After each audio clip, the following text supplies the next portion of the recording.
വിശുദ്ധ പൗലോസ് ശ്ലീഹ റോമയിലെ സഭയ്ക്ക് എഴുതിയ ലേഖനം 12-ാം അധ്യായം 1-ാം തിരുവചനം.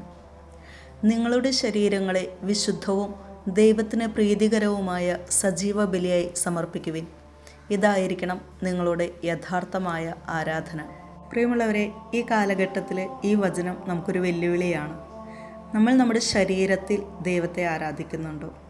നമ്മുടെ ശരീരം ദൈവത്തെ മഹത്വപ്പെടുത്തുന്നുണ്ടോ?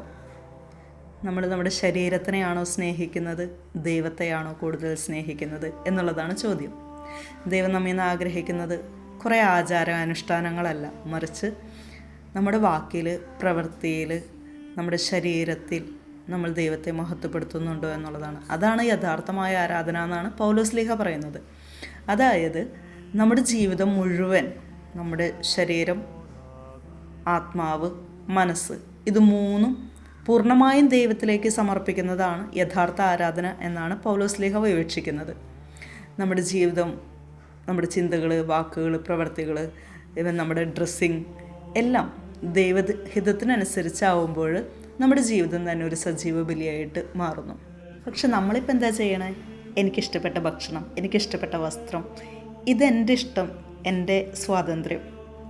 മറിച്ചൊന്ന് ചിന്തിക്കാനാണ് പൗലോസ് ശ്ലീഹ പറയുന്നത്. ഒരു ബ്രിട്ടീഷ് ഇവാഞ്ചലിസ്റ്റ് ഉണ്ട്, ജിപ്സി സ്മിത്ത്. പുള്ളിയുടെ ഒരു ചിന്ത ഇങ്ങനെയാണ്: നിങ്ങളാണ് 5-ാമത്തെ സുവിശേഷം. ദൈവത്തെ അറിയാത്ത ഒരാൾ നിങ്ങളിലൂടെയാണ് ദൈവത്തെ അറിയേണ്ടത്. അങ്ങനെ ഒരു 5-ാം സുവിശേഷമാകുവാനാണ് ഈ വചനം നമ്മെ വെല്ലുവിളിക്കുന്നത്. നമുക്ക് പ്രാർത്ഥിക്കാം. ഈശോയെ, എൻ്റെ ജീവിതം മുഴുവൻ അങ്ങേക്കുള്ള വിശുദ്ധവും പ്രീതികരവുമായ സജീവ ബലിയായി സമർപ്പിക്കുവാൻ എന്നെ അനുഗ്രഹിക്കണമേ. എൻ്റെ എല്ലാ പ്രവൃത്തികളിലും അങ്ങയുടെ മഹത്വം വെളിപ്പെടുവാൻ എന്നെ നയിക്കണമേ. എൻ്റെ ശരീരവും മനസ്സും ആത്മാവും കൊണ്ട് അങ്ങയെ ആരാധിക്കുവാൻ എനിക്ക് കൃപ നൽകണമേ. ഈശോയെ, അങ്ങയുടെ തിരുരക്ത കടലിൽ എന്നെ മുക്കി കഴുകണമേ. അങ്ങയുടെ പരിശുദ്ധാത്മാവിനാൽ എന്നെ നയിക്കണമേ, എന്നെ നിറയ്ക്കണമേ.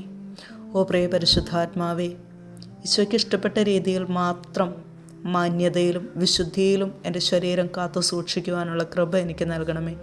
എന്നെ കാണുന്നവർ ഈശോയെ കാണുവാൻ പാകത്തിൽ എന്നെ വെട്ടിയൊരുക്കണമേ. എന്നെ ഒരു പുതിയ സൃഷ്ടിയാക്കി മാറ്റണമേ. ആമേൻ. പുതിയ ധ്യാന ചിന്തകളുമായിട്ട് നമുക്ക് നാളെ കേൾക്കാം. അതുവരേക്കും ഈശോ നിങ്ങളെ സമൃദ്ധമായി അനുഗ്രഹിക്കട്ടെ. നിങ്ങളുടെ ഇഷ്ടം തരാൻ മറക്കരുത്. ഒപ്പം നിങ്ങളുടെ പ്രാർത്ഥനാ നിയോഗങ്ങൾ കമൻറ്റ് ചെയ്യണം. നമുക്കൊരുമിച്ച് പ്രാർത്ഥിക്കാം.